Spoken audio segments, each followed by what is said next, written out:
ሰበር ዜና ጦርነቱ አይቀሬ ይመስላል። ትራምፕ በሲቹዌሽን ሩም ኢራን ላይ ስለሚያደርሱት ጦርነት ሊሰበሰቡ እንደሆነ እየተነገረ ይገኛል።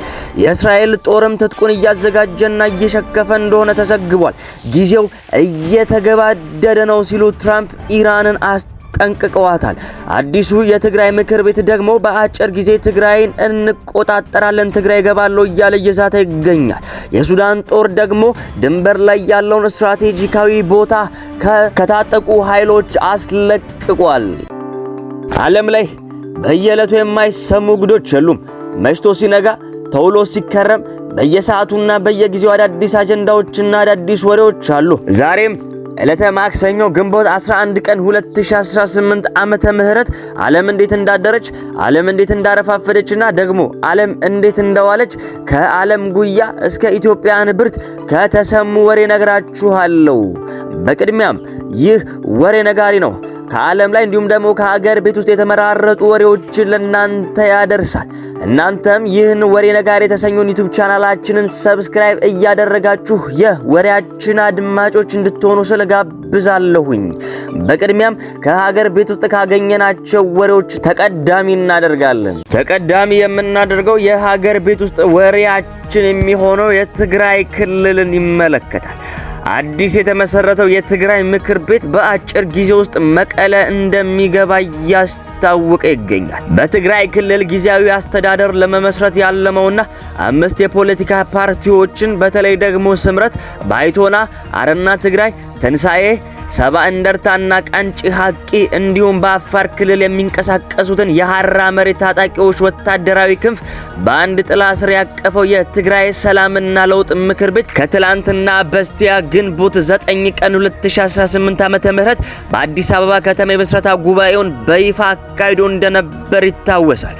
ሁሉን አቀፍ አስተዳደር እስከሚመሰረት ድረስ ክልሉን በጊዜያዊነት የሚያስተዳድር ስራ እንደሚሰራ በተገለጸበት በዚህ ጉባኤ ላይ ንግግር ያደረጉት የስምረት ፓርቲ ሊቀመንበርና የጠቅላይ ሚኒስትሩ የምስራቅ አፍሪካ ጉዳዮች አማካሪ የሆኑት ጌታቸው ረዳ በትግራይ ክልል ያለው ሁኔታ በአጭር ጊዜ ውስጥ መፍትሄ ሊበጅለት እንደሚገባ በመጥቀስ አዲሱ ምክር ቤት በአጭር ጊዜ ውስጥ ወደ መቀሌ እንደሚገባ በይፋ አስታውቀዋል።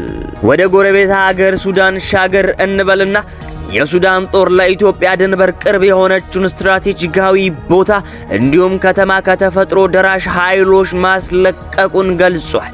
የሱዳን ጦር ከ3 ዓመታት በላይ ባስቆጠረው የእርስ በርስ ጦርነት ውስጥ ዋነኛ የውጊያ ማዕከል በሆነው በደቡብ ምስራቅ ብሉ ናይል ግዛት የሚገኘውን ስልታዊ ከተማ ከፈጥኖ ደራሽ ኃይሎች ወይም RSF እጅ ማስለቀቁን አስታወቀ። የሱዳን ጦር ባለፈው አርብ ባወጣው መግለጫ ሆር ሐሰን የተሰኘውን ከተማ ሙሉ በሙሉ በቁጥጥር ስር ማዋሉን ይፋ አድርጓል ሲል አልጀዚራም ዘግቦታል። የብሉ ናይል ግዛት ባለው መልክዓ ምድራዊ አቀማመጥ ምክንያት በግጭቱ ወቅት ትልቅ ስልታዊ ስፍራ ተደርጎ የሚወሰድ ሲሆን አካባቢውን የተቆጣጠረ ኃይል ወደ መካከለኛው ሱዳን በቀላሉ ለመግባትና ወታደራዊ ግስጋሴ ለማድረግ ሰፊ ድል ያገኛል። ይህ ግዛት ከኢትዮጵያ ጋር የሚያዋስን ሲሆን የሱዳን መንግስት ኢትዮጵያንና የተባበሩት አረብ ኤሚሬትስ ፈጥኖ ደራሽ ኃይሎችን በወታደራዊና በዲፕሎማሲያዊ መንገድ ይደግፋሉ በሚል በተደጋጋሚ ሲከስ እንደቆየም አልተሸሸገም። ይሁን እንጂ ሁለቱም ሀገራት የቀረበባቸውን ውንጀላ አጥብቀው አስተባብለዋል፣ ውሸትም ነው ብለዋል። ሰበር ዜና ወደ መካከለኛው ምስራቅ ውጥረቱ እንደቀጠለ ይገኛል። ጦርነቱም አይቀሬ ይመስላል። ትራምፕ ደግሞ ኢራን ላይ ስለሚያደርሱት ጦርነት በሲቹዌሽን ሩም ዛሬ ማክሰኞ ዕለት ይሰበሰባሉ ተብሎ ይጠበቃል። የአሜሪካ ፕሬዝዳንት ዶናልድ ትራምፕ ኢራን ላይ ሊፈጽሙት ስለሚችሉ ወታደራዊ አማራጮች ለመወያየት ማክሰኞ ዕለት ማለትም ዛሬ ከፍተኛ የብሔራዊ ደህንነት አመራሮቻቸውን ይሰበስባሉ ተብሎ እንደሚጠበቅ አክሲዮስ ዘግቧል። የአሜሪካው የዜና ምንጭ ለጉዳዩ ቅርበት ያላቸው ምንጮችን ጠቅሶ ባወጣው ዘገባ የፕሬዝዳንቱ የብሔራዊ ደህንነት ቡድን አባላት ስለ ኢራን ለመወያየት ቅዳሜ ዕለትም ተሰብስበው እንደነበር ዘግቦታል። ምክትል ፕሬዝዳንት ጄዲ ቫንስ፣ የዋይት ሃውስ መልእክተኛ ስቲቭ ዊትኮፍ ዊትኮቭ፣ የውጭ ጉዳይ ሚኒስትሩ ማርኮ ሩቢዮና የሲአይኤ ዳይሬክተር ጆን ራትክሊፍ ከተሰበሳቢዎቹ መካከል ነበሩ ተብሏል። ትራምፕ ለአክሲዮስ በሰጡት ቃለ መጠይቅ ከኢራን ጋር ስምምነት ላይ ይደረሳል ብለው እንደሚያስቡ ተናግረዋል። የኢራን የድርድር እቅድ ላይ የሚደረገውን ማሻሻያ እየጠበቁ መሆኑን የተናገሩት ፕሬዝዳንቱ ከቀናት በፊት ከቀረበው የተሻለ ይሆናል ብለው ተስፋ እንደሚያደርጉም ጠቅሰዋል። ለድርድሩ ቀነ ገደብ ከማስቀመጥ ግን ተቆጥበዋል። ምንም ያሉት ነገር የለም። በተያያዘ ዜና ደግሞ እኒሁ ሽማግሌ ትራምፕ ጊዜው እየተገባደደ ነው ሲሉ ኢራንን እያስጠነቅቋት ይገኛሉ። የአሜሪካው ፕሬዝዳንት ዶናልድ ትራምፕ ጊዜው እየተገባደደ ነው ሲሉ ለኢራን ማስጠንቀቂያ ሰጥተዋል። የሁለቱ ሀገራት የሰላም ንግግር እንደተቋረጠ ሲሆን ትራምፕ በአፋጣኝ እንቅስቃሴ ማድረግ አለባቸው፣ ካልሆነ አንዳች ነገራቸው እንኳ አይተርፍም ብለው ሲዝቱ ተሰምተዋል። በትሩዝ ሶሻል ማህበራዊ ሚዲያቸው ላይ ዋናው ነገር ጊዜ ነው ሲሉ ተደምጧል። ትራምፕ ማስጠንቀቂያውን የሰጡት ከእስራኤል ጠቅላይ ሚኒስትር ቤንያሚን ኔታንያሁ ጋር ከትላንት በስቲያ እሁድ በስልክ መነጋገራቸውን ተከትሎ ነው። ቴህራን ጦርነቱን ለማቆም ያቀረበችው የሰላም እቅድ ላይ አሜሪካ ከስምምነት መድረስ አለመቻሏን የኢራን መገናኛ ብዙሃን ዘግበውታል።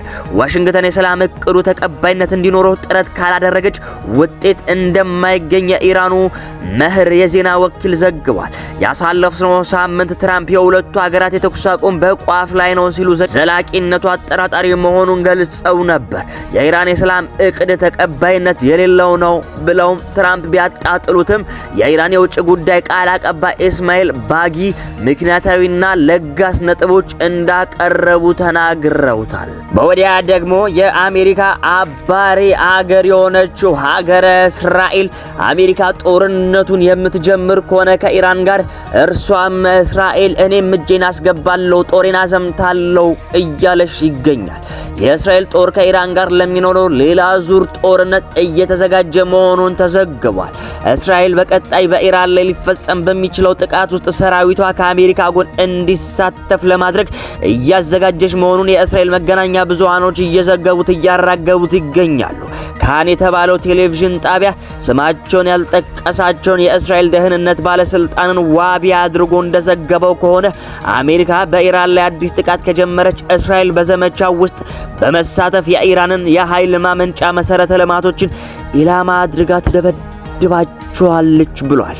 ይህ ዘገባ የተሰማው ፕሬዝዳንት ትራምፕና ጠቅላይ ሚኒስትር ኔታንያሁ እሁድ ዕለት በስልክ ከተወያዩ እንዲሁም የአሜሪካው ፕሬዝዳንት ኢራን ከስምምነት ለመድረስ ያላት ጊዜ ወደ ማብቂያው እየተቃረበ መሆኑን ከገለጹ ወዲህና በኋላ ነው። ውድ አድማጮቼ ዓለም እንግዲህ እንደዚህ አድራለች። ዓለም እንግዲህ እንደዚህ አረፋፍዳለች። ዓለም እንግዲህ እንዲህም ውላለች። ይህ ወሬ ነጋሪ ነው። ከዓለም ላይ እንዲሁም ደግሞ ከሀገር ቤት ውስጥ የተመራረጡ ወሬዎችን እየመረጠ ያቀርብላችኋል። እናንተም የወራችን አድማጮች እንድትሆኑ ስል ሰብስክራይብ እንድታረጉ ስል እየጠየኩኝ ለዛሬው ለዕለተ ማክሰኞ ግንቦት 11 ቀን 2018 ዓመተ ምህረት የነበረን የወሬ ነጋሪ ወሬያችን ይህንን ይመስላል። በሰላም ዋሉ፣ በሰላም አምሹ፣ በሰላም እደሩ።